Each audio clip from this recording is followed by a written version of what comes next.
Today we're taking a look at Discmania's newest signature series disc, the Kyle Klein Razor Claw 4. Now this disc is a P-line P4 overstable approach disc, but how does it compare to some of the other popular overstable approach discs on the market? We got the Discraft Zone, the Axiom Tempo. Is the P4 better? Maybe we'll find out. So let's get throwing. We're gonna start out with just the P4 on a 320-foot par 3 that bends off to the left. Probably not gonna be able to reach there with the P4, but we're gonna give it the old college try. Well, that's got some beef to it. Definitely a low glide. We're getting that left movement. That's good for this hole. Now the P4 has the numbers 4, 2, 0, 3, and you may remember the P4 as the Tactic when they moved it over to the Originals line earlier this year, renamed it the P4. This is the first time I've thrown this mold since the swap from Tactic to P4. And I'm pretty happy they switched it to the Originals line, just because I feel like C-line plastic, S-line plastic, generally better than the Evolution line plastic offerings. And this comes in Discmania's newest plastic P-line, which is kind of being marketed as this like specialty baseline plastic that's more durable. 293-foot par 3, but this is uphill with a low ceiling. Probably gonna need a little baby flex line to get good distance on this shot. Oh yeah, there we go. That's got some carry actually. Very solid shot. That'll set us up for an extremely easy par, which is pretty much the same as how it was marketed back when Discmania was made by Innova. P-line was comparable to Innova's Pro plastic. And that brings me to my first big surprise about this P4, and that's that this P-line plastic is not the P-line that I was used to in the old school Innova-made P-line disc. Here is a very old P-line FD, and much like Innova's Pro plastic, it is a very flexible, gummy disc with a very rubbery texture, kind of has that waxy surface to it. This Razor Claw couldn't be further from that P-line FD. It is obscenely stiff, like way stiffer than I thought it was going to be. This is a Flex 2 P-line disc.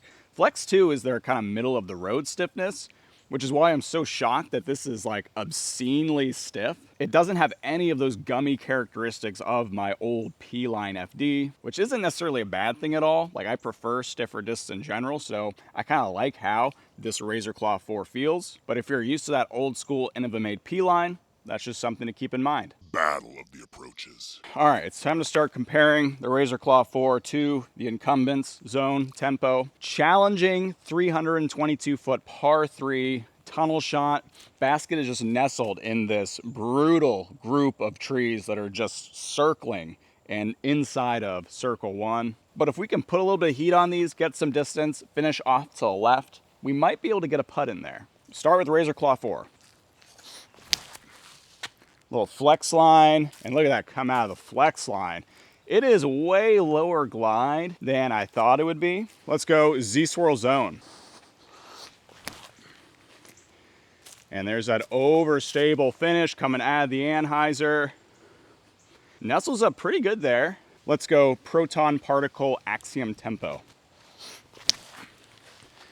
You can see it holds the anhyzer way more than the P4 does. The tempo is definitely way more on the neutral side of the spectrum compared to other overstable approach discs. I wouldn't say it has any turn, but definitely has less fade and more glide than something like the Zone or this P4. Now the Tempo and Zone are two discs that I've thrown a ton. I feel like I really know the stabilities on those.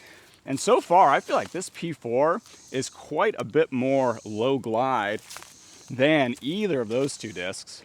Zone pushed up quite a bit further than our P4. Tempo kind of got caught up in the trees on the right. Because this P4 isn't just like a typical premium plastic like C-line, I wasn't expecting this level of overstability from it. We're gonna do some panning, scramble forehands. This is a classic move you gotta bust out on a wooded course where you do the lean out forehand, throw it on the anhyzer. Gonna start with Razor Claw 4. Yeah, look at that. Oh, that's a beauty. That's absolutely parked. Fade out just at the very end, which was absolutely perfect for that shot. Now let's go Tempo. Yeah, same shot. Very similar line. Now let's go Zone. Put that one a little bit more inside, and again, fades out and well inside circle 1. This literally couldn't have been a closer tie. We got tempo, Razor Claw 4, zone, all great for that style of shot. Had we been further than 200 feet out, I would have had to put more power on the shot. That's probably when we would have seen a bigger difference in the actual stabilities on that style of throw. But for that shorter scramble, they're all kind of the same. 260-foot par 3 bends off to the left. Probably gonna have to put this on a little bit of a flex to get all the distance that we need, especially because we're throwing a little bit uphill. First up, Razor Claw 4. Plenty of anhyzer on it, coming out. There we go. Didn't get quite left enough. Probably need to go a little bit flatter to really get near the basket. Let's go tempo. I think tempo should push a little bit more, help us out on this hole. Put that one out way flatter. And that actually should be really good. I think we got around all the trees we needed to, which just illustrates the fact that that tempo has a little more glide. It's gonna push more than these other discs. Less overstable, but now we got the zone. Plenty of anhyzer on that coming out. Oh, we hit the one tree in the middle of the fairway. Big bum bum. Razor Claw 4 got caught up on this log here, so we are outside circle 1. Freaking tempo though, under the basket, which is kind of crazy because I really didn't put that on any anhyzer, and it still had the glide to get around everything and come in absolutely parked. You'll love to see it.